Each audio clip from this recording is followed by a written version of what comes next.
All right. Here we go, back again on the other side of the coin. All right, we are back again on the other side of the coin, and it is the fan special today, 6:04 a.m., ladies and gentlemen.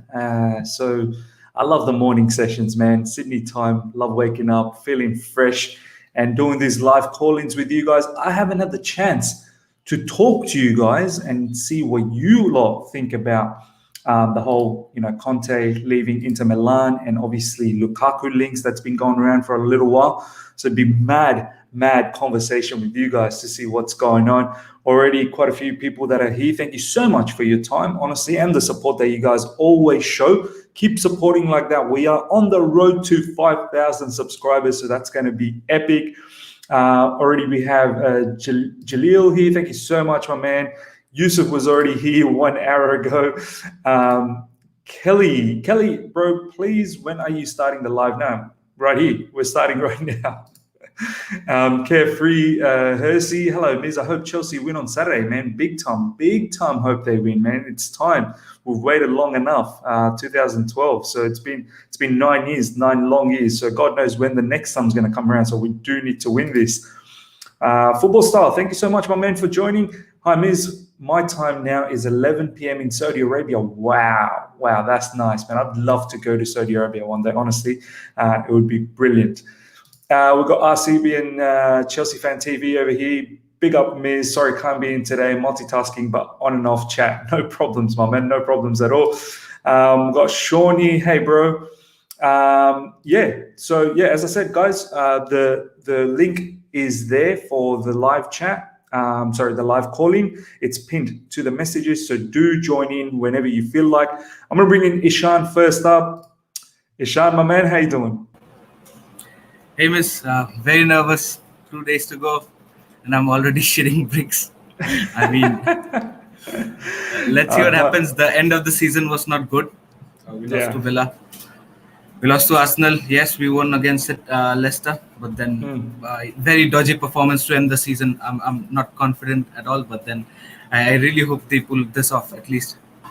Yeah, man. I remember I did a fan special with you guys just before the Villa game, and we were all so confident, and it just didn't work out that way, which is a shame. But look, it is a one-off game. We need to forget whatever happened in the Villa game, and it is a one-off game, and anything is possible. So, look, that aside, obviously we'll talk about that a bit later down in this particular show. I do want to talk about the whole Conte and Lukaku links, right? So obviously you guys would have all heard that Conte has left Inter Milan, which is pretty crazy. They just won the Serie A and he just, left everything and went. But I think there's a lot deeper issues there in terms of financial issues. And I think Conte was not going to get back this season. They are struggling with the money over there. So with Conte gone, and there was always rumors with Lukaku back to Chelsea, and Lukaku has been flirting around with this particular move. How do you feel? Like, do you think this is probable now? Do you think this is most likely happening? Yeah, like I said, last time, if there's a huge chance that Lukaku would join Chelsea if Conte leaves. Now he's left, and I think so half of the job is done. And one thing which I think so still we could consider is where is Antonio Conte going? Which club is he going? There are a lot of job openings for Antonio Conte. If he lands up on one club and then he maybe manages to pull Lukaku somehow there, I think so there's a chance for Lukaku to land somewhere. But now I think so 70 to 80% he's coming to Chelsea. But Antonio Conte, I don't know, man. He's had such an amazing season with Inter Milan. I think so he should have stayed there, played the Champions League with them, taken the team to another level. He has that team, he has that quality. I was just today, I was seeing there all the goals and highlights of Inter Milan's whole season, they were flawless. I mean, they were so flawless in the attack. Defensively also, they were pretty much good. They could have done a lot more in Champions League. But now Antonio Conte is gone. Lukaku probably should be heading off. So Hakimi also should be, I think so, should be going, knowing the fact that Inter Milan needs a lot of money now. So Hakimi and Lukaku are the two probable who's going to leave. I think so. Inter Milan are on some nails now. They'll have to renovate a lot now.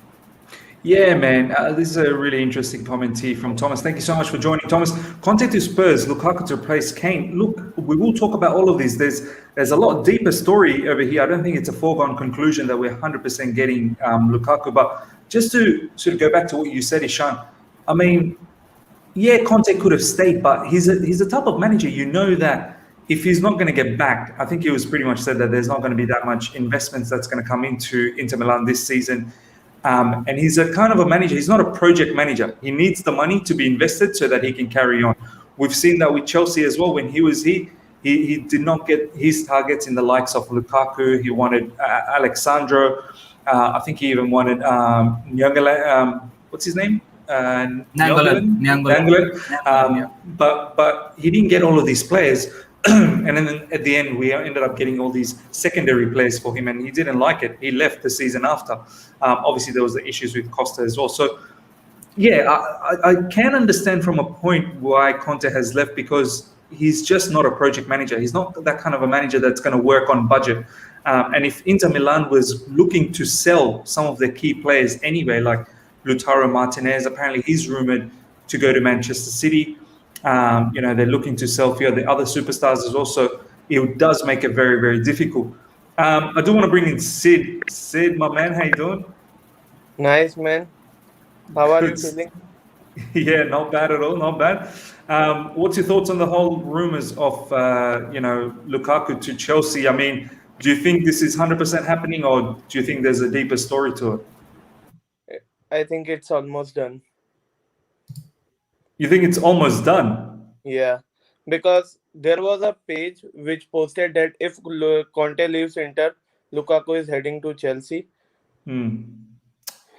I don't know, man. I don't know if it's almost done, but yeah, carry on, man. And Conte is especially a manager who doesn't get backing, then he can throw all his backs and go to another club. We saw that in Chelsea also. And there's rumors that this one over here, Conte linked with Real Madrid from Sean. Sean, thank you for joining. This one could be interesting, boys. And I'll ask Ishan first up. If Conte goes to Real Madrid, then I feel there could be a persuasion. He could ask Lukaku to join him at Real Madrid, because Real Madrid are they will look for a new striker soon, because I don't know how long they can go on with Benzema. And then, yeah, depending on who comes to Inter Milan, I think there's some stories that Inzaghi is looking to come to Inter Milan. And you never know what, because Lukaku said that I will wait until I'll see who the new manager is and then make my decision. So these new managers and these new developments could perhaps have a bit of a say in it. Yeah, I mean, Inzaghi was linked with Inter Milan when Antonio Conte was the manager. He's just left, so you never know what's going to happen. Talking about Conte linking with Real Madrid, that's the main concern that we Chelsea fans should look upon. If Conte gets some big job and he attracts Lukaku there, Lukaku will be more than happy to join Real Madrid. He'll be more than happy to go there alongside Antonio Conte. Even let's say if Conte gets, I think so, Juventus is done with Allegri now. Yeah, Allegri is almost pretty done. much done. Yeah, and Poch, I think so. If he leaves PSG and Conte goes there, if that something like that happens, so Lukaku will be happy to go there also. The fact is, if I like this comment, one, Ishan. I like this one. Lukaku's already bid farewell to Conte on Insta, so he won't follow Conte for sure. I mean, yeah, sure, he has said his farewells in Instagram, but that doesn't mean that these sort of things can't happen. That's it. So yeah, but carry on, Ishan.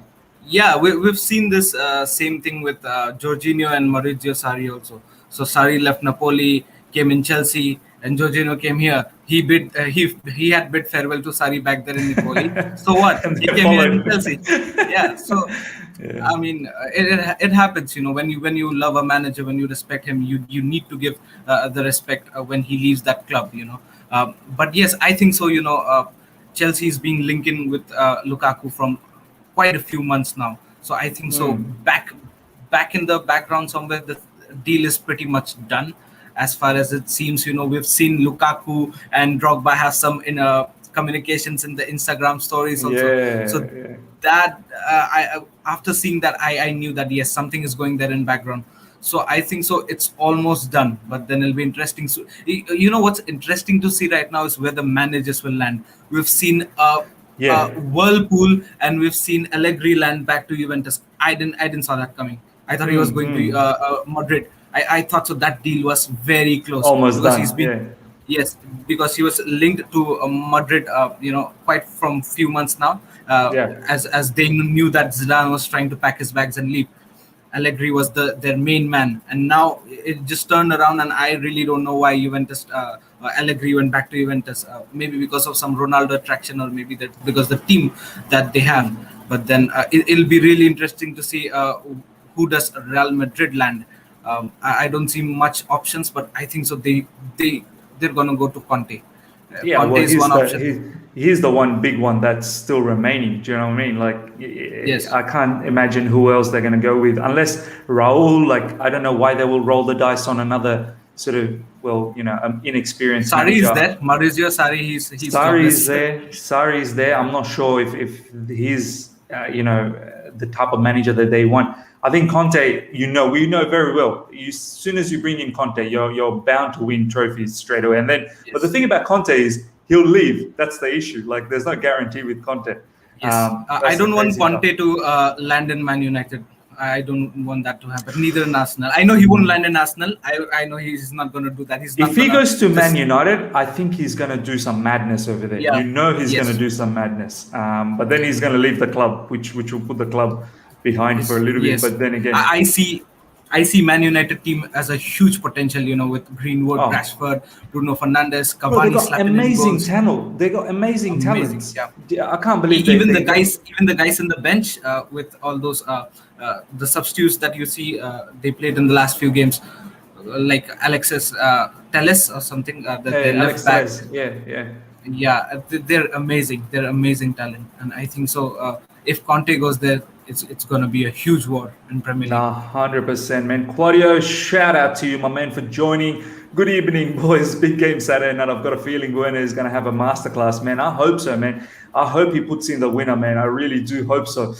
Sid, I do want to go to you and ask you now.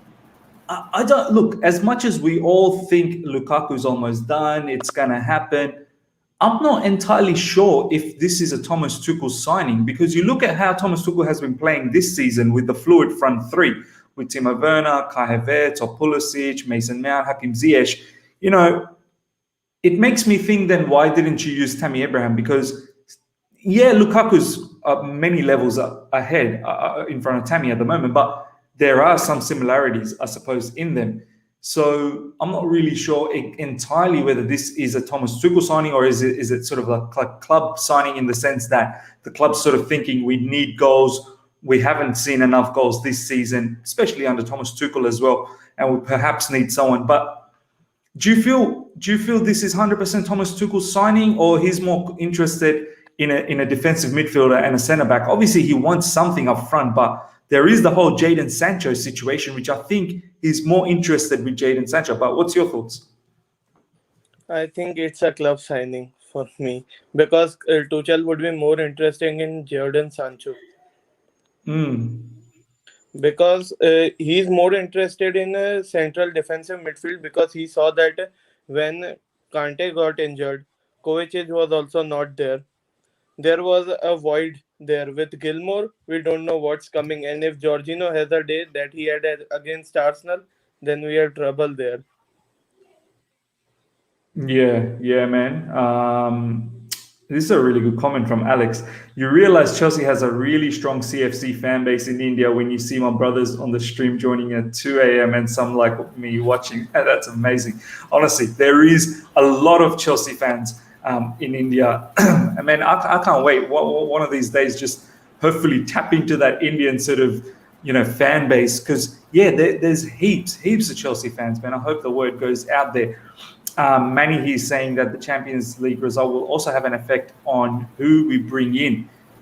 Yeah, I mean, do you really think so? Like, I mean, we've got to the Champions League situation next season, so I'm not entirely sure whether we win it or not. It will have an effect. I think at the end of the day, we've got the Champions League, situation happening. We've qualified for Champions League next season, so I'm not entirely sure exactly how much that might have an effect. But Ishan, from your perspective, do you think Lukaku is really a Tuchel signing? I think so. Chelsea have been chasing Lukaku from some time now. Yeah, I think so. It's hard to say, but yes, we are searching for a striker. Is it a Tuchel signing? I think so. Tuchel's going for a defensive mid more than a striker. Is That's what I believe. But then yes, if you'd ask me, the first signing that we need to make is a striker, and then let's go to a defensive mid, and then maybe a centre back if you'd want. I don't think so. We want a centre back, but then is Lukaku a Thomas Tuchel signing? I don't think so. He'd be unhappy with the signing. Lukaku is a world class striker, and he'd love working with Lukaku, knowing the fact that Werner hasn't been scoring that much, and Lukaku will fill in all the voids that Werner is putting up in this season. So Thomas Tuchel will be very happy working with Lukaku. Is it a Thomas Tuchel signing? I'm not sure, because this Lukaku thing has been coming in from many months now. Even before Thomas Tuchel, I was hearing something about Lukaku. Even in the beginning of the this season, this concluded season, I was hearing about Lukaku and Harry Kane and Haaland and all those stuff. Little bit of rumors. So I don't think so. It's 100% Thomas Tuchel signing, but then Thomas Tuchel won't be unhappy with it. He'll enjoy it. Yeah, I don't think he'll be unhappy with it either. This is a really good commentary from Pratik again. If Tuchel has decided to go with false nine, he won't sign Lukaku. Yeah, this is my thing. Like, from what I've already seen, unless Thomas Tuchel's just doing this for this season, and next season he completely rips everything apart and just starts from the beginning, then obviously we could see someone like Lukaku. But What do you yeah, think, Miss? What do you think? What do you think? And the next season, what are we going to do? Back three or back four? Because look, that settles the argument. that does, man. That is the main thing. Like, what are we going to do next season? Whether it's back three or go back to a four. I don't know, Ishan, man. I feel like the back three has been solid, but at the same time, like, we lack something in attack. So I would like us to go back to the four. But there's a lot of people that are saying, if it's not broken, why fix it? Do you know what I mean? Just tweak a little bit up front, get yourself that striker. So I wouldn't be surprised if we continue with the back three, Ishan. Honestly, I really wouldn't be surprised. But then, we do need to have a little bit better option in the right wing back position. I think Chilwell is well and set in the left wing back, but we do need a long-term futures player for the right wing back. So, and we still need something different in the defensive midfield position, and obviously a striker. I'm going to bring in Flyers now. Sid, thank you so much for your time. I mean, I've got to let you go. Obviously, a few people are lining up, but thank you so much for your time, Sid. Thank you. Flyers, my man, how you doing? Yeah, very well, thanks. And you? Good stuff, man. By the way, what time is it over there? It is 9:30 9:30 p.m. a.m. p.m. Nice, man. That's a good time. Flyers, what do you think about all of these Lukaku rumors? One, do you think this is probable? And two, does he sort of fit in with our plans? And is he a Thomas Tuchel style of sort of transfer with what Thomas Tuchel has been doing recently in our team? What's your thoughts? I do believe that it's true. It's in our plans to get Lukaku. I mean, I think that it is a club and a board decision to go out and get him. But I think with Tuchel, I think he's learned from experiences and understands that he needs to work with the club in order to develop the best relationship with the players and the club, and for Chelsea to be successful. Yeah. And I think, in his opinion, like, he likes the fluid front three, but the problem is it hasn't worked this season in this system. Like, we've not scored goals, and there's some games where it's really clear that we do need a target man, and he obviously hasn't favoured Tammy Abraham. And when he hasn't favoured Tammy Abraham, he's gone with either Havertz or Giroud, more so Havertz. But as you can see with Havertz, he just doesn't have that striker instinct. Like, he is a 9.5 or a 9 or a 10, but he's not an out and out striker. Yeah. And I just think, like, with Werner, right, like, he gives us so much, but his finishing in the Premier League has been so poor. We cannot continue this way. We cannot go into next season in this form. He has to improve, or we need to change it up. And to me, it just feels that, like last year in Bundesliga, he scored 28 goals. And this year in the Premier League, he scored, 6 or 7? And I mean, I think sure, he's low on confidence, but I think a big part of it is the way the Premier League is. Like, the way teams defend is very different to the Bundesliga. So his style of play is not always going to be effective against, the low block teams. And that's where a player like Lukaku can really fit the mold of what's required. And I think Thomas Tuchel understands that. Like, he's smart enough to know that although maybe his type of front three is the fluid front three, he does need to adapt depending on the circumstances. That's my thing. Yeah, man. No, it is an interesting point. I don't see Timo Werner to be a out-and-out striker. I do see him more comfortable in that inside left forward sort of position. He's not definitely a winger either. We've seen he's not a classic winger, but he loves to play inside forward with another focal point up there. That's why I think when he's played with, Kai Havertz up front, he's done well. Sometimes when Ziyech moves into the middle, he's done well. So let's talk a little bit about if we do get Lukaku, Ishan. Is Lukaku the kind of player that Thomas took in the sense that, up front, pressing, counter-pressing, intensity? Because we've seen Thomas Tuchel, he loves that kind of player. Like you see Timo Werner, his work rate is immense. Mason Mount, work rate is immense. Everyone is pressing, counter-pressing really hard. Is Lukaku that type of a player that will give you that level of intensity and energy up front? You know what? This morning I was watching, like I told you, I was watching all the Serie A goals of Inter Milan. I was also watching, going back and watching all the Lukaku goals of Inter Milan. 60 goals he scored in 2 seasons, if I'm not mistaken. And all those goals showed me the clinical finishing that Lukaku can, and that we are lacking in this whole season with Timo Werner. I think so. Lukaku has that, not just that finishing, but he also can body the defenders away and then get to a position where he can pass a ball. Yes, people are right when they say his first touch is not that great, and so isn't Werner's. Werner's is as bad as you can. I think Lukaku's improved though, right? He's improved his He first has touch. improved, yes, and he has improved, and his finishing is the main thing. I think so. It is. He's very intensified up there in the striker's position. And one more thing, I think so. The main thing which I rate Lukaku high is because of his leadership quality in the front. He's there commanding the whole team when he's there in the center forward position. He's there directing all the guys around him to move there, move back. He's there lifting up the confidence. Even when there are 1 goal down, he's lifting up there. He's trying to push the ball forward, and that's the leadership quality that we are lacking.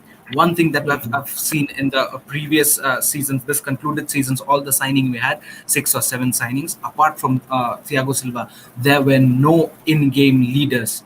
I had, Chelsea, all the players were very talented. Don't make any mistake about that. Every player is talented, but then there is no leader. I don't see any leader there. I don't see any commanding leader there. Lukaku is one of them. So if we get Lukaku, one thing gets solved. The finishing part gets solved. Also, this leadership brings in this leadership quality, which will be very, very, very crucial for the team.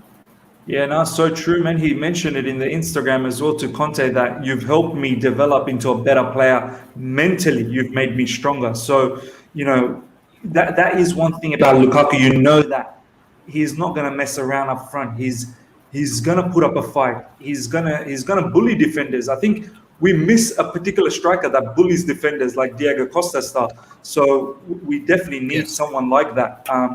And I know he's going to give that. Obviously, he's not going to be someone who's going to fall over as soon as the defenders go hard on him. He's strong, very physical, and he's robust. Let's not kid around ourselves. So, but it is. I was talking to the guys and Flyers. I'll bring you in on this one. I was talking to Matisse and Eunice, and I was saying, I'm not sure if I've ever seen Thomas Tuchel previously have a player like Lukaku, like whether it's Dortmund, whether it's PSG. I mean, he's had Aubameyang in Dortmund. In PSG, he had the guys like Neymar, Mbappe, and Cavani, but nothing in the sense of a Lukaku style of a striker. So, Flies, what do you think, man? Like, you think he can get the best out of this? Because the last thing I want, Flies, is this transfer happens and it's not really a Tuchel transfer, and then they don't get along, and then this transfer just turns sour. So, what's your Chelsea thoughts? striker curse, you know. I Exactly, don't want that. exactly. Yeah. I don't want that. I don't want that. I mean, we've this time round we've got Peter Cech on board, so hopefully, he can bridge that communication between manager and the board, and we don't go down that same mistake again. Yeah. So hopefully that will be helpful. Yeah, I mean, he's not worked with a player like Lukaku before, so it is a question mark, I suppose, whether it will work. Yeah, no, fair point, man. It is definitely a question mark. Flies, my man, I'm going to let you go. I'm going to bring in another guest here. Thank you so much for your time, Flies. No worries. Cheers, guys. Enjoy the stream. Take care, my man. I'm going to bring in Ryan. Ryan, my boy, what's happening? Yeah, I'm good. I'm good. I hope everyone is doing well too. I heard Lukaku debate on it, and I had to chime in. Had to chime in and say some stuff. I'm so You know, glad you're here. I'm so glad you're here, Ryan, my man. But yeah, go on. What's your thoughts? Like, because I do want to hear from you the tactical side of things. Just before I do that, this is a very interesting comment from Aiden. Thank you so much, Aiden. I think Tuchel is very comfortable with the quality of the current squad, hoping they will improve next season after adapting. Crowds back at the stadium, motivating factors as well. Look, I think he definitely values the current squad, but he does need something up front. There is the lack of goals that he needs to address. And obviously, if he does change formation, whether we need someone in the middle, that's also a big question. I feel like defensive midfielder is something that we need. And also as a centre back, if we switch back to the four at the back, I don't know whether we have the caliber of centre backs besides Thiago Silva who can be solid in the back four. But yeah, Ryan, my man, talk to us tactically about Lukaku. Does he fit into the plans? yes, on my Twitter break, my plan was to watch different clubs to start making tactical threads on different clubs when I come back next season. I didn't know Conte was going to leave, so Inter was the first team I watched. I watched it past 15 games of Inter Milan to actually tactically analyze them and how they work.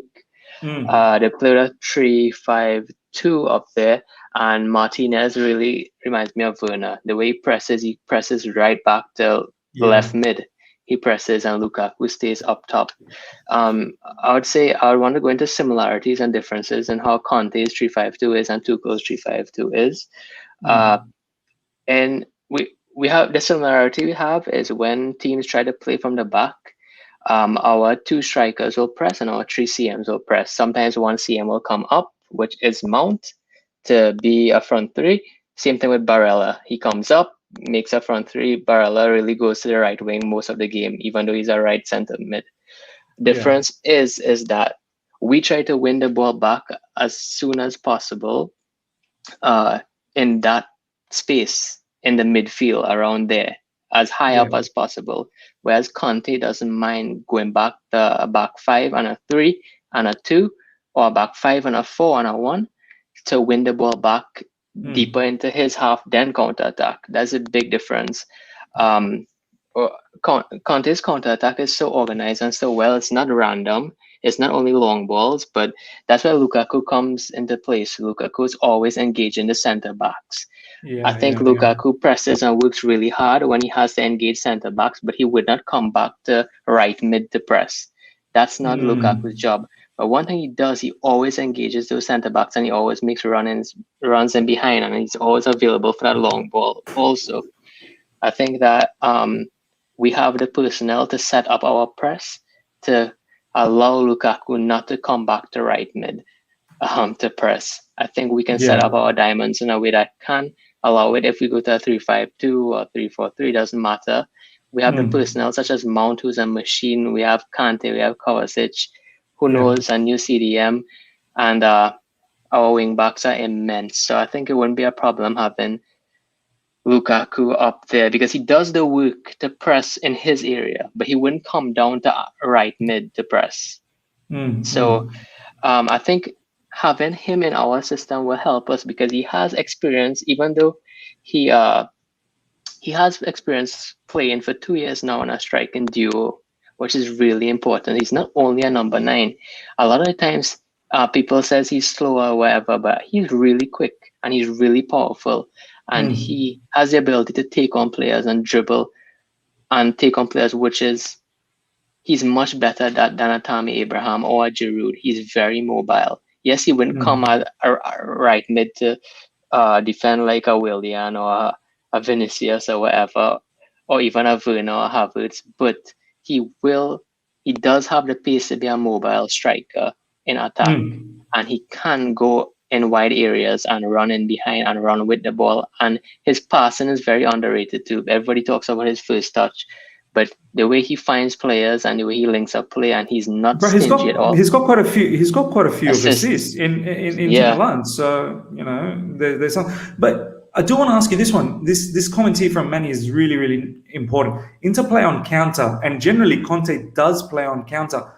What I want to ask you, Ryan, is we're not predominantly a counter-attacking team under Thomas Tuchel. We are very much a possession-based team. Yeah, at times we can switch. We can switch the way we want to play. But Ryan, in the Premier League, we're going to come across many teams that generally will sit back and will not want the ball. How do you see Lukaku fitting into that, where he will have a lot of the time where he'll have his, he'll be, the defenders will be pressing against him and they'll be sitting deep and he'll need intricate passing to open space up. Do you think that could work against him? Well, a lot of people will worry about his first touch in those areas. Yeah. Which, I mean, that's valid, but I don't think it's as bad as people says, to be honest. But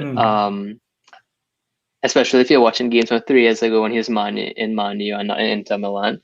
But I think that with your answer, if we're like a Pep Guardiola style and we're playing through the center against a low block, maybe it might be an issue. But we all know Tuchel loves to play on the flank. In all his teams ever, he loves to play quick on the flank. He loves to make his team wide. So Lukaku would not have to be in tight areas in that box to this and that, to link play or this and that. He would have to link play on the counter attack, yeah. But in the box against a low block, we need a poacher who can head the ball, who can finish, who can engage defenders, who can push them off, who can cause problems. Not only that, when you have Lukaku as a number 9, you need 2 or 3 men on him. You know what that means? Werner is free. Havertz is free in that box too. He's a focal point. Yeah, and now we open more space for guys like Werner and Havertz to have free reign in the box too. And don't forget, Havertz could also head a ball. Werner finds the really nice tight spaces where he can hit the low crosses. So we have so much options with him. To be honest, I think he's out of all the options. We say Haaland, Lukaku, Kane, whatever. I think he's a perfect option for us at Chelsea. No, 100% agree. Ishan, I want to now ask you this one. This is another interesting sort of side to look at. Someone like Lukaku, I feel like he improves Werner, Kai Havertz, Mason Mount, like all of those players in and around. I think we are going to see a lot more from those players because he will bring them in. Obviously, he'll bang in the goals, but he will also make sure that those players are getting the service as well. As Ryan has said, that his passing has improved. You've also mentioned his first touch has improved. Do you feel the same way as well? Lukaku will improve all of these players in and around him as well? Yeah, absolutely. One difference that I've seen in Serie A defenders and Premier League defenders is that Serie A defenders, the opponents that Inter Milan faced, I think so, they had so many gaps in between that allowed Lautaro Martinez and Lukaku to cause damage more. That won't be the case in Premier League here. We all know what kind of level the defenders are in Premier League, right from the bottom table teams to the tabletop teams. Defending is going to be really tight, and Lukaku won't be getting the spaces that he used to get in Inter Milan. Just like Ryan said, he'll be the focus man. So all the defenders might be focusing on him. That would allow Mason Mount or either of Kai Havertz to get a free roam, get a free run, and create more chances. Yes, definitely Lukaku is kind of a man who improves the others as well.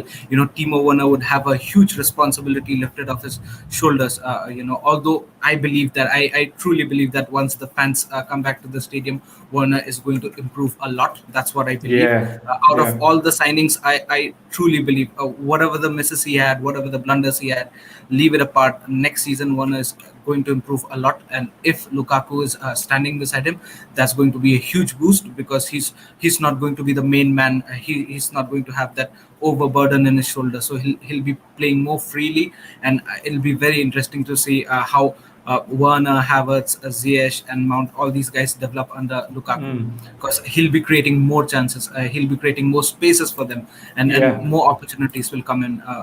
Also, once Lukaku comes into the team, Thomas Tuchel's, just like Ryan said, he likes to play in the flanks.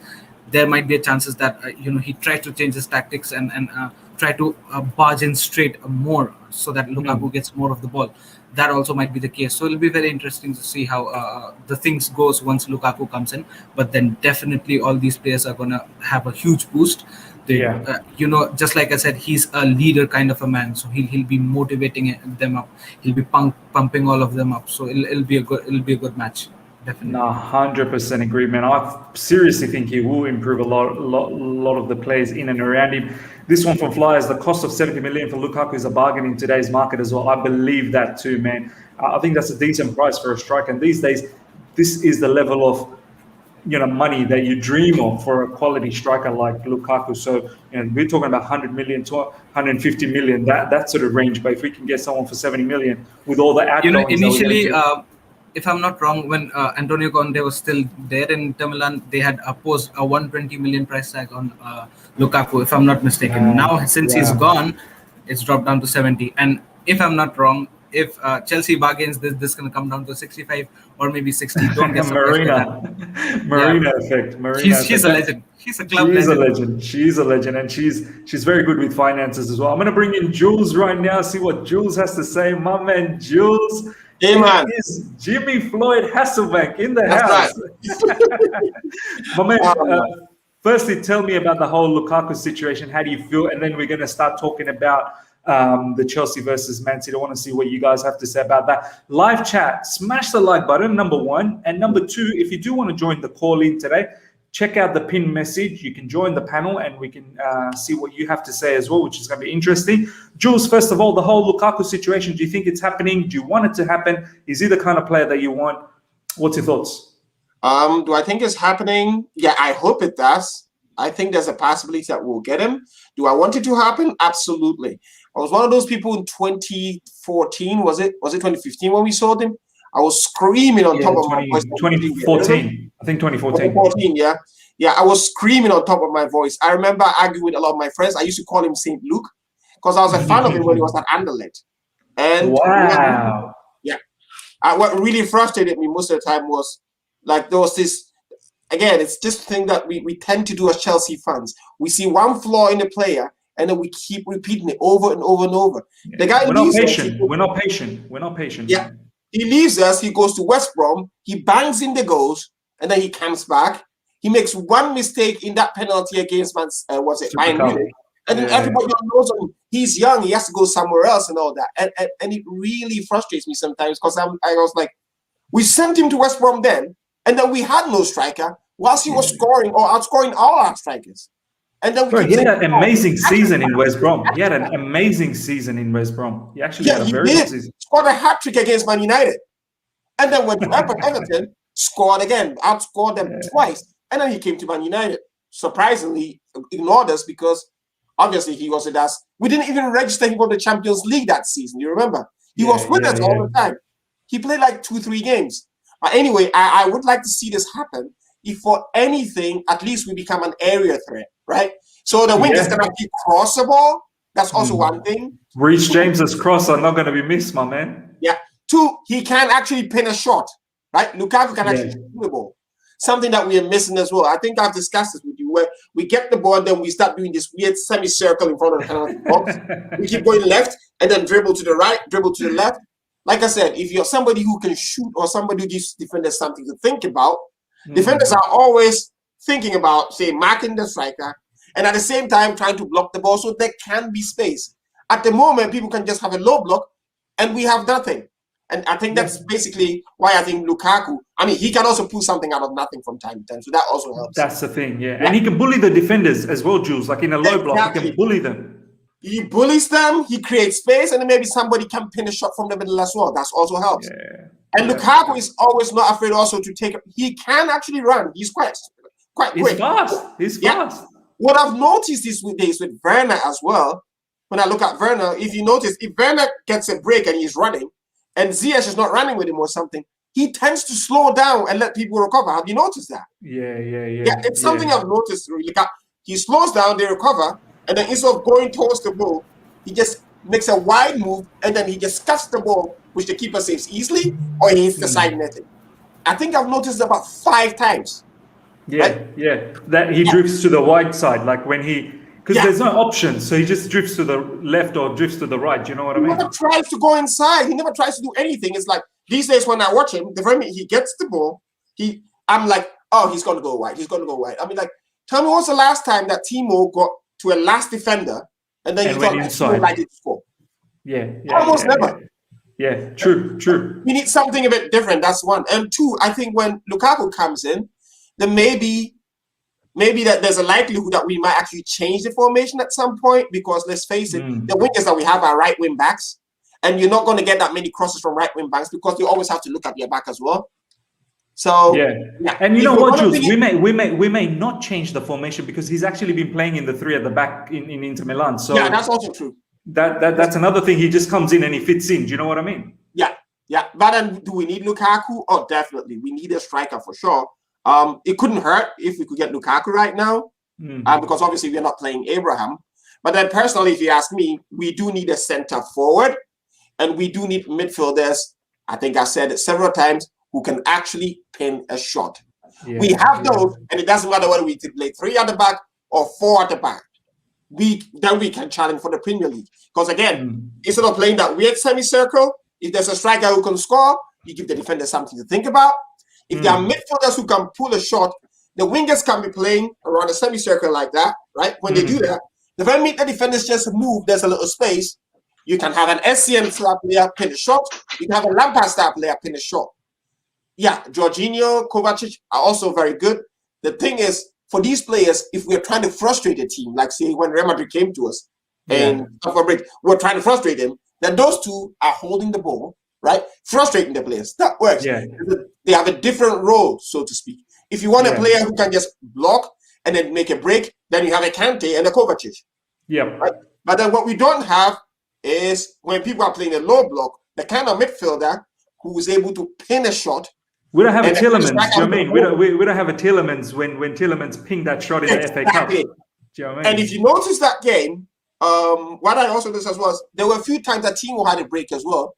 And then with the last defender, he wasn't really sure what to do with the ball. So again, maybe it's a crisis of confidence, because I knew he could shoot at Leipzig. Like, I've mostly lost confidence in that player, to be honest. If we could switch him and maybe a 60 million for Holland, I would take it in a heartbeat. But obviously, we probably can't get it. This is a nice commentary from Alex. Jules can be a better pundit than most of them out there, man. There you go, Jules. There's a future career opportunity out there for you. I used to be a pundit in West Africa. Actually, I just ladies and gentlemen. But we do need a person who can pin in the shot and a person who can score. And Lukaku is one piece of the puzzle. If you could get a midfielder, maybe to play alongside Mount who could shoot. I was hoping Ziyech could do it, but Ziyech is a proper winger. But then Ziyech, Lukaku on the wing, that would be something interesting to look at in the future. As Ishan said, you know, someone like Lukaku improves a lot of our players. So that's going to be epic. Guys, we've got 55 people logged in right now. Smash the like button, number 1. That's going to be very, very appreciative of you guys if you're enjoying it. Now, boys, we can sit here and talk about transfer rumors. I do want to talk about Jadon Sancho one day, get you guys all in and talk about the whole Jadon Sancho and Callum Hudson-Odoi situation. But that's for another day. The off season, we're going to be talking about transfers every day. That's all we're going to be doing. So it's going to be fun. But let's talk about the match guys, for this particular segment, do want to hear what you guys have to say about the match. I'll go to you, Ryan. Ryan, my man, how you feeling about the final, which is literally now 48 hours away? You know what, man? Nerves are kicking in. Monday was okay. Tuesday was okay. No, I'm just really excited. I mean, Butterflies, isn't it? Butterflies. Yeah, it's been years. 9 years. Is it? I was a high school boy back then. You know, with my school shirt on, watching the final. So yeah, I'm just really excited. I have a lot of thoughts. I know I said a lot of things in our Aston Villa review about what I'd want to do with that lineup and this and that. And I watched a lot of Man City coming into this week just to see how they operate and stuff. And I think that we have them. I don't want to jinx anything, but I think that the way Man City plays and the way we set up, Man City loves to play through the center. And if we set up a certain way, we would force them to play wide. And if we force them to play wide, we can win back the ball easily and counter them. And then catch them on the flanks. Yeah. I think with a false nine, it's very hard to break down our back five and 3 CMs in a low block. And I'm not going to say we're going to play pragmatic or this and that, but we're going to play smart. We're not going to let these false nines run in behind. We're not going to let Foden run in behind. We're not going to let Sterling run in behind. I think Ryan, they haven't done that with as soon as Tuchel came in and we went with the 3 at the back. The two times we've played City, I don't think they've opened us up. Even the goal that they scored against us in the Premier League recently, it was really Christensen being a bit too rash, and then he didn't need to rush into the ball. Had he just stayed composed, we could have seen that play out. So it's not like Man City has opened us up over the last couple of games. Do you know what I mean? Yeah, and I think that I just want to say this.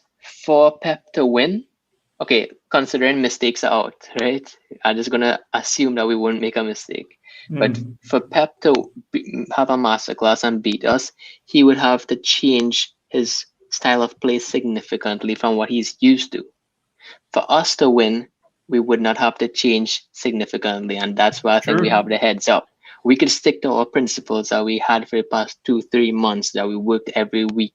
They would have to approach things a little bit differently. And they would be a little bit paranoid that they lost 2 matches against us, that maybe Pep has a kind of inclination to change a little too much or to be a little too technical. And I think that on the day itself, I think that we have the advantage. I think that Tuchel sets up the battle arena, right? With his tactics. He allows the shape and spaces. He allows the triangles and diamonds to make us be advantageous. It's up for what these players do in these triangles, how hard they rush in, how hard they go in for those half and half challenges, how hard they press. So I think systematically we have the heads up on Man City. Second part is effort-wise, intensity, and with 7 days off and with the biggest games, the biggest match for these guys' lives, if our intensity and effort is there, I think we win it. Because tactically, I do not know how Pep could out-tactic us without a target man there. I really can't see false nines getting in behind us. Especially if we have 3 CBs. Exactly. 3 CBs, false nines is very difficult. Ryan, thank you so much for joining, my man. I want to get your thoughts on this particular... We've got 2 Ryans, by the way. Oh, yeah, I forgot. I thought he was going to cut me off. I thought he was going to send me off. No, man. You can stay, Ryan. Maybe we need Ryan 1 and Ryan 2. Ryan 2. You can call me Carefree. Call me Carefree just for today. Yeah, I'll call you Carefree then. Ryan, my man, thank you so much for joining. What's your thoughts? I was talking to a Man City fan earlier today on my channel, and I said, do not kid yourself. I know deep down there is the fear. I know you're going into this final with a lot of confidence. You're Man City, this and that. No, you're heavy, favorites. But deep down there is that fear that we have beaten you twice previously, and as Carefree has said, tactically we looked very, very sound. So, Ryan, from your perspective, do you think Man City, they need to be on their toes? They can't take us lightly, yeah? I think so. I mean, the worrying thing for me, I'm getting very nervous now, but our form has been really, really bad in the last few games. True. And it's the FA Cup final for me was the biggest one, and I don't know. I think if the boys step up and we have N'Golo Kante, anything is possible, you know. And I think we're gonna win, but we have, like the story of our season, we have to take our chances. If any of them score, like Werner or Havertz, or even not so much Mount, but if any of those score, all will be forgiven for this season. Especially Werner. If he scores in the Champions League final and wins us it, I mean, that's it. He's an automatic legend. So that should be motivation enough, surely, for us to win it. But in terms of what I'm scared about Man City is Phil Foden, probably the most. He's one of those players. Mahrez, not so much. I mean, I really feel like with Reece as well playing, hopefully as right wing back, if I'm going to be more nervous, I think, if Tuchel plays Aspie as right wing back and puts Reece as right centre back, that for me would be a big mistake, because you saw what he did to Mendy, but then also when he brought Shevchenko on, he still did the exact same. Nothing changed. Reece still just went up and down the flank. No problem. This is a very important point, Ryan. I do want to see Azpilicueta back in right centre back and Reece James in the wing back, but then again, Reece James has been playing in right centre back for the last 2 games, so I don't like him completely there. Do you know what I mean? Like down the track, maybe. Yeah, I just don't understand why he played Reece James against Aston Villa as right centre back. That's still a mystery to me. I really didn't understand it at all. I don't know what you guys think about that. No, man. Go on, Carefree. Remember against Aston Villa, a lot of times we saw that when Reece James started right centre back, that he was pressing too high up, and a lot of times Aspie had to track where Reece James was out of position. Aspie had to track back further than he usually would if Christensen was there, for instance. And I think to have Reece James doing that at right centre back could be suicide for us if we have. That's the only way their false nines and small wingers could get in behind us. If we leave those gaps open, and to have Azpilicueta alone to track back, that could be a disaster for us, and that could be something. And you know what, Carefree, is that Man City, they've got smart players to pick up on those sort of issues. Do you know what I mean? Like, they will pick up on that and they'll hone in on those sort of issues. I hope seriously that we go back to Azpilicueta being in the right centre back and Reece James in the right wing back, but I highly doubt this is going to happen, man. Or even Christensen at right centre back too. Yeah. He hasn't played in a month though. That's very worrying. He hasn't played. Very, very worrying. That's the thing. He hasn't played. Remember that Spurs match when he came in, he just beasted out. He probably didn't play in so long too. But I understand what you're saying though. You don't want a chance in a final. But this is more after an injury. Do you know what I mean? This is more after an injury. I don't think that one was more in the injury time. I think if you ask me, generally, for this particular game, it's going to be a game of fine margins. And Chelsea can win it if we take our chances. And that's been the main problem that we've had all along. I mean, we could quibble about who plays right centre back, who plays right back and all that. The difference is not that much, if you ask me. I think with Aspie, you do get more crossing and you see more adventure compared to Reece. Reece is decent. Reece is great defensively and all that. But I think with Reece, there's just a bit of a mindset. He's not sure whether he should bump forward because he's afraid he might make a mistake. I think because he's definitely more offensively than he has been playing recently. So maybe that's probably the reason why Tuchel switched them. And also, like I said, because Aspie is a bit more experienced, in case Kante bumps forward and they're breaking, his sense of anticipation because of the experience, he can just pick him quite quickly. Although, to be fair, Reece can actually play as a defensive midfielder too. So I think it's just a matter of both of them can easily switch. That fluidity is always good. But then with Chelsea, this particular game, can we win? Yes, because Man City tends to hold the ball a lot, and we can break them from time to time, like we did Atletico Madrid. The problem again will be what happens when we get the chances. If we're missing sitters like we did, then that's going to cost us. I mean, one-on-one, it's not even doesn't even have to be a one-on-one. If you have one player and one defender, at least we have to work the goalkeeper. We at least it's got to be on target. It has to be on target. Yeah. Do you know what I mean? I think that has been the biggest problem. And my rant novena comes from that because he has 6 goals this season, 2 Premier League goals this year, and at every standard, I'm afraid that's really abysmal. And Jules, a question for you, and maybe a question for everyone. I'll start with you, Jules. Hakim Ziyech has now scored 2 back-to-back goals against City. Do you feel would you give him an opportunity, knowing that maybe City is probably like a bogey team for him? Trust me, like you, I'm a big fan of Hakim Ziyech, really, because I do love Moroccan players for some reason. Yeah, I used to watch a whole loads of them, like from the days of Baduzaki and go back in the 90s, right? Yeah. Wow, that's going back. Yeah, going way back. Yeah, Baduzaki, Daudi, Cheot, Naybet. Yeah. Wow, Naybet. Oh my days, that's long back. Yeah, but the problem here again is because we play 3 at the back and 4 with 2 right wing backs, right? The best that you get from Ziyech is on the wing, bringing in, putting the crosses or putting the long passes. What we do now is we play him as sort of like a 10. Yeah, and more central. Yeah, we play him more central. And yeah, he will be decent, but he won't be outstanding or extraordinary. But he can give you a goal. So if we're going to play him, then it's going to be, to me, a scenario where he probably pops him from the bench and then he gives them something to think about. If not, then I'll go up with the lineup that we already have. Yeah, we'll have to play. We play Werner, right? Werner, Pulisic, and maybe Mount. That's the usual lineup that we go with, right? That's the usual that we've been going recently, but I think there could be a bit of a tinkering sort of situation. Ishan, what's your thoughts, man? Let's talk a little bit about the front 3. Who's going to be your front 3, Ishan? I think so. If the front 3 to win the Champions League for Chelsea after 9 years. Think deep. I hope Werner doesn't bottle there. I really don't want to see any more shambles there, you know.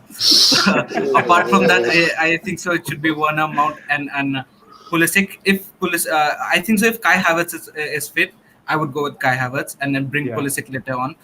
I'm afraid I'm not putting Ziyech in there. I don't feel that intensity in Ziyech. He might come there later on in the second half. But then for me, the first 3 is going to be Werner, Mount, and Kai Havertz. If Kai is fully fit, then go for Kai, or else Pulisic is fine. He's going to bring up that intensity. Just like Jules said, you know, Ziyech is the man who likes to cut in all the crosses and all the loft balls, you know, which we might not be playing at that pace, at that tactics currently. So I think so these 3 guys would be very effective. Bring up the intensity, keep up the intensity. Fingers crossed. I hope Reece James plays at the right wing back position. And what they actually do is that they switch in between the games. You know, when they try to. I think so. The reason why Aspi comes in the wing back position is because when he needs to go in front and cross, because he's more better in decision making. Aspilicueta is better in decision making than Reece James. That's why he goes there, takes the ball in front and lofts in some crosses, and then comes back and tries to switch in positions when he sees that the opponent is trying to press on us. That's what they do. So I don't think so that is needed. Keep it simple, keep it straight, and keep it intensified. I really hope that we should get through this. Yeah, I agree with you, Ishan. I think that one goes. The one that the same team that probably started against Real Madrid in the second leg. That's probably a good combination to have. Yeah. I like that, man. I really do. The second leg, Real Madrid, Timo Werner, Kai Havertz, and Mason Mount was that was good. That's right. And you could see the 2 Germans linking up really well as well. The link up was fantastic between the 2 Germans. And the thing is, if Timo Werner is running with the ball and somebody's going with him, I think, like I said, the contest dropped a bit. So when he's running with the ball, somebody's going with him, which is why Ziyech got a lot of his goals. Usually, Timo will keep going because he knows there's an option. Whereas when he feels that there's not an option, you probably just slow down and then do that wide thing that we just discussed. So when we have how that's a score is going to go when there's an opportunity. That's one thing I like about him. So that what you said, Ishan, that definitely is the combo that I would go with for starters. And then we bring on Pulisic later.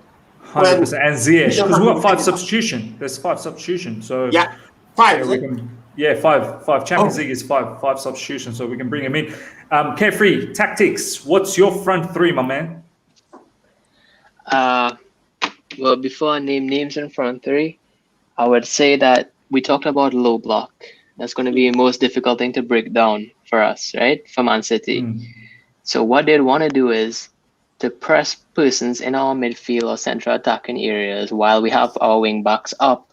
Press those people let us lose the ball and then hit us when we hardly have that low block, when we only have 3 defenders waiting, or only 1 central midfielder and 3 defenders waiting.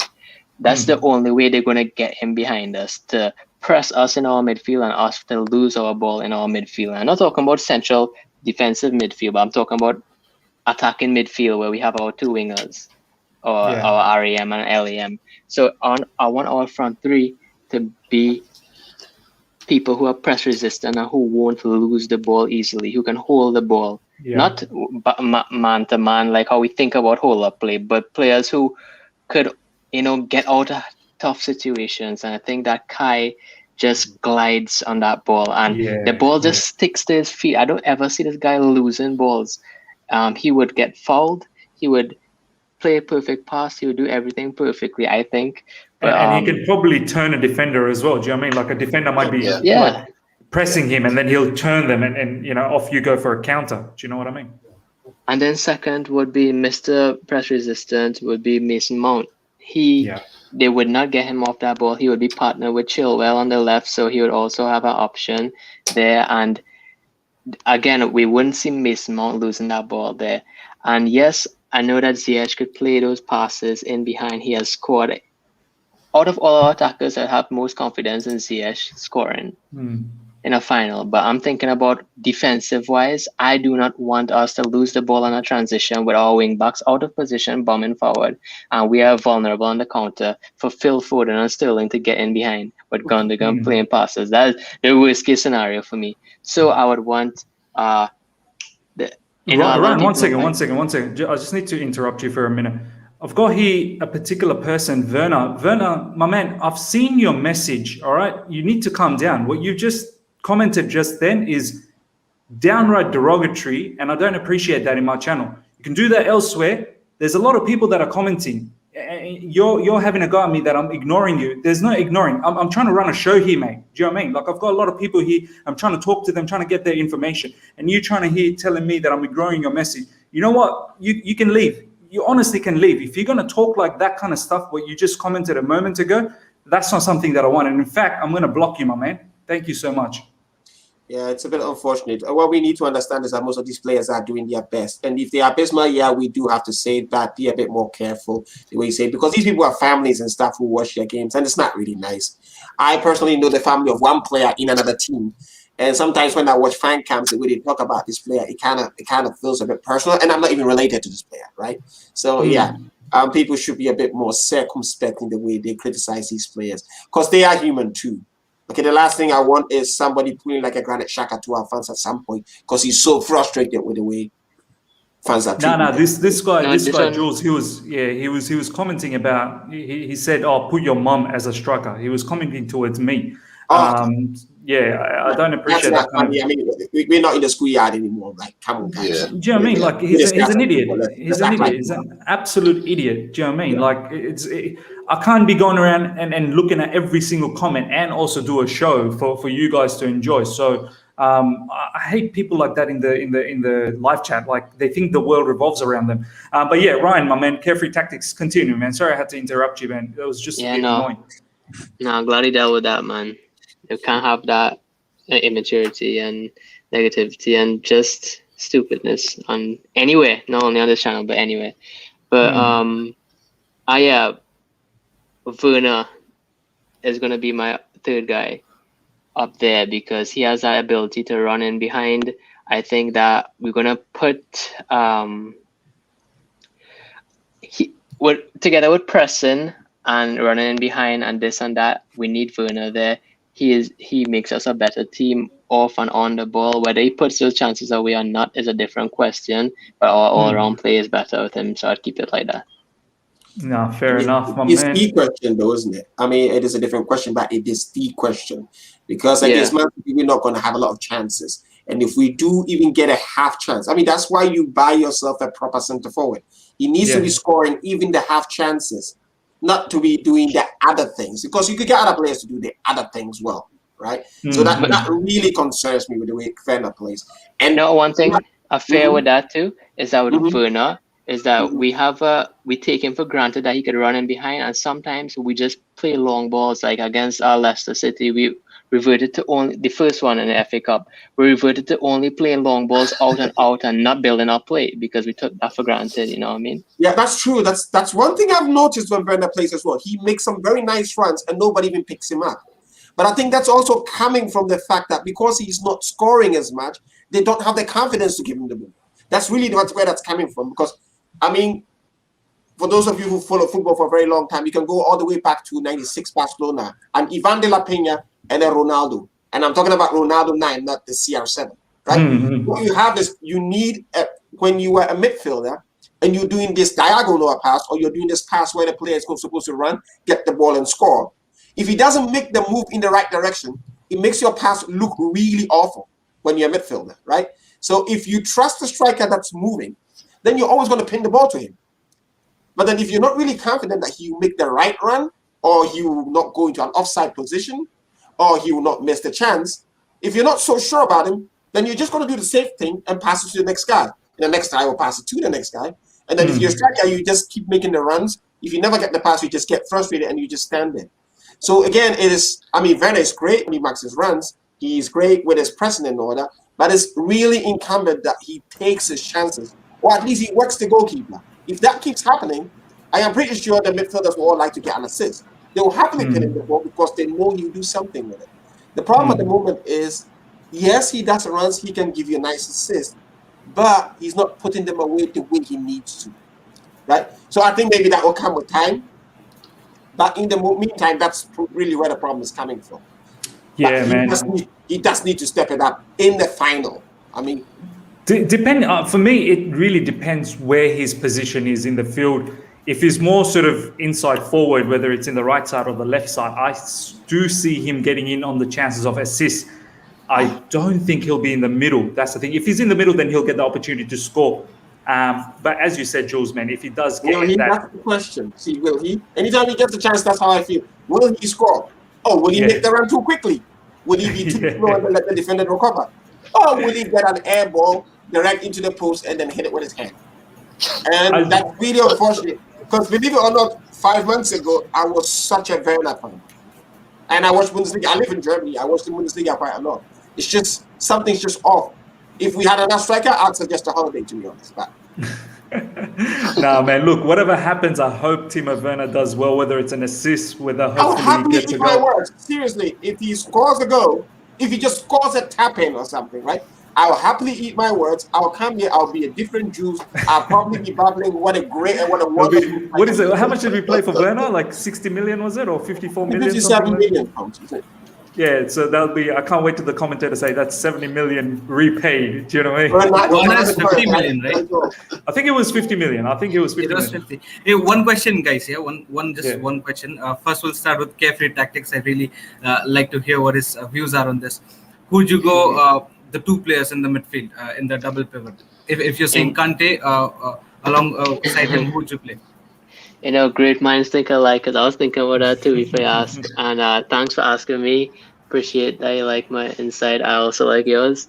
So, you know, last week when I came here versus Aston Villa, I was 100% sure that we should stick with Jorginho and Conte because, you know, to allow Conte to have full freedom, we would need a CDM who could stay by our three central defensive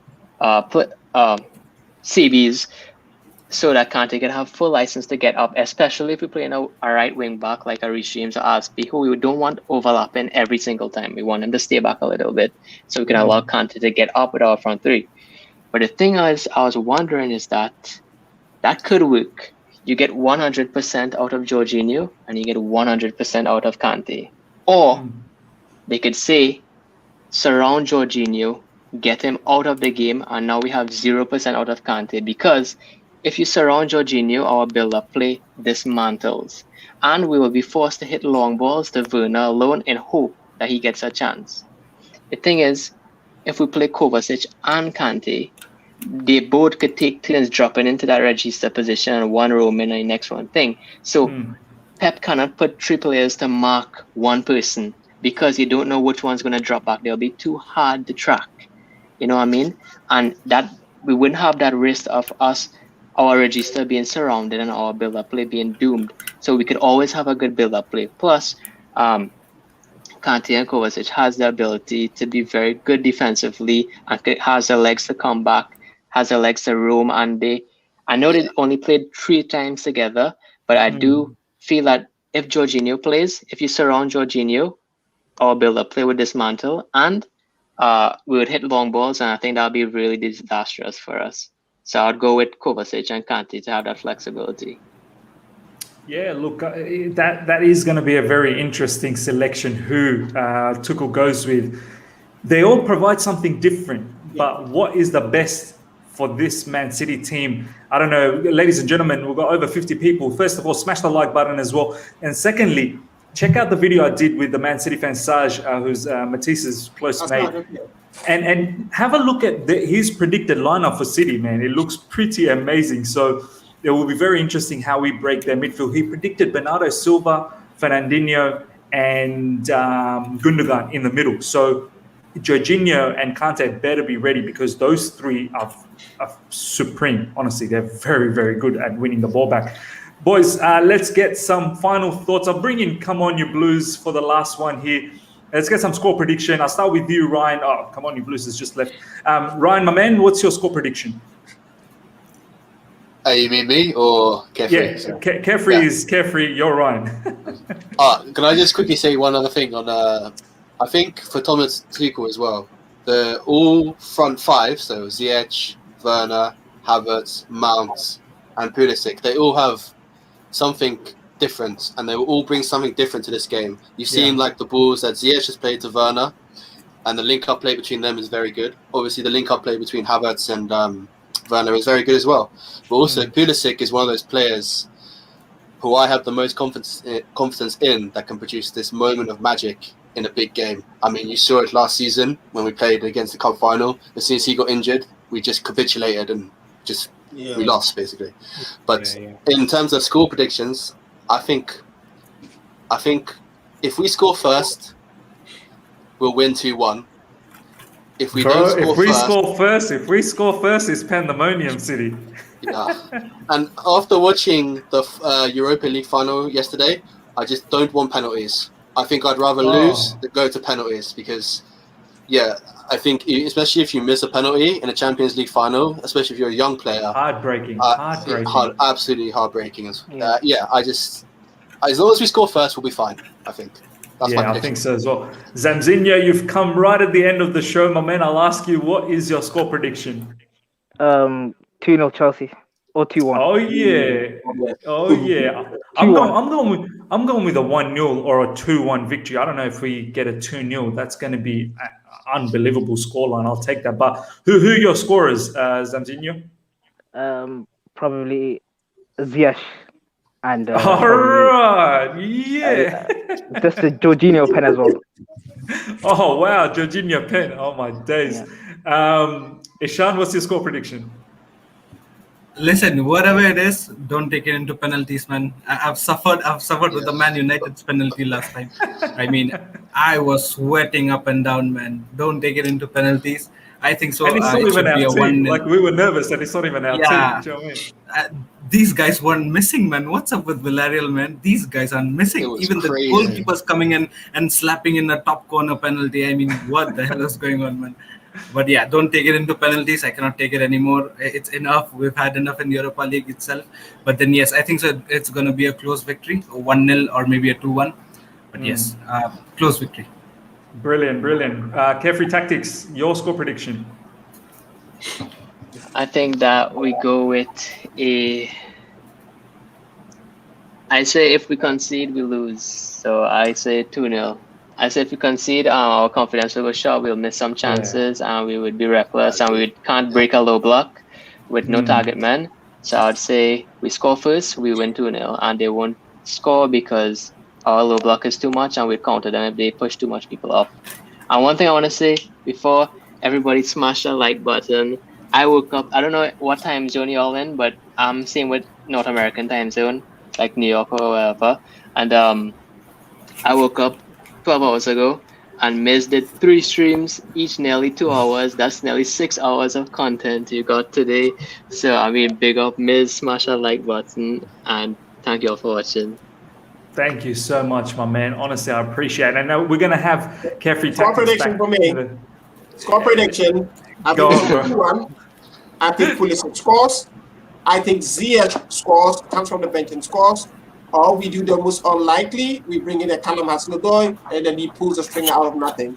And then we find a new hero. I think it's going to be one of those where we go like, wow, what just happened? But I think we win it 2-1. And guys, please, last match, the like button is quite important. What Miz is doing here is really great. The idea of just incorporating fans from everywhere. Like I said, I'm in Germany right now. There are people from different parts of the world. This is exactly what we want. This is a proper fan camp system. So guys, smash the like button. It's quite important. Nah, brilliant. And I was going to say Carefree Tactics is going to be in the preview, so do come in for that later tomorrow. I'll let you know right now what the program's going to be. But ladies and gentlemen, that pretty much wraps us up. We got all the score prediction. As I said, I think it's very important what Carefree Tactics said. If we can score first up and really keep it tight, I think that's it. Man City's finished. But if they score, we have a tendency of becoming very reckless. So I do hope that we score, we keep it tight, we get them on the counter, and we finish things off. Ladies and gentlemen, here's the program. So we're going to have 1 p.m. UK tomorrow, Friday. We'll do the preview. I have the preview gang here, and we'll do the final preview of the season. So do tune in for that. That's number one. And number two, I will do a watch along, probably myself. It might just be solo, but I will have the link ready for you guys, whether you want to jump in every now and then and share your comments throughout the match, so I can get some live sort of commentary from the fans as well. So I will do a watch along, which will start just maybe 15 minutes before the lineup comes up. So we'll do the lineup conversation, we'll do the watch along, and then once the watch along finish, we'll do the review. So especially for the watch along and the pre-match, I will have the link available so you guys can all come and join on that. I just want to have a look at this one. Ali Reza is saying, Miz, I dreamed that one of the highlights is Mount hitting a volley. You heard it first here, man. Oh, man, I hope this happens. Honestly, I do hope. But yeah, ladies and gentlemen, that pretty much wraps us up. Thank you so much for your time. I will see you tomorrow, as I said, UK 1 p.m. for the preview. Stay tuned. See you later, guys.